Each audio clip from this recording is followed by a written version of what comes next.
Men jeg vil naturligvis sørge for, at mine elskede katte altid vil blive passet og plejet.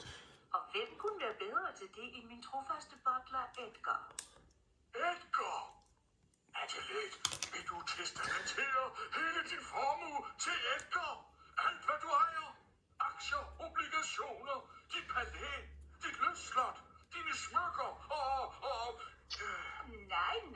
Nej, George. Til mine katte.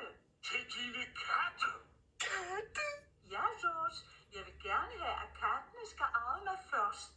Når deres liv så er forbi, vil det, der er tilbage af arven, gå til Edgar. Kattene arver først, og jeg kommer efter kattene. Jeg efter... det er uretfærdigt. Jeg mener, en kat lever cirka 12 år. Jeg kan da ikke vente. Og hver kat har 9 liv. Det er 4 gange 12. Og så gange med 9 liv. Det bliver noget med... Nå, lige meget. Det er længere end min levetid. Jeg dør først. Nej. De dør først. Jeg finder på noget. Det er der mange gode grunde til, at jeg skal.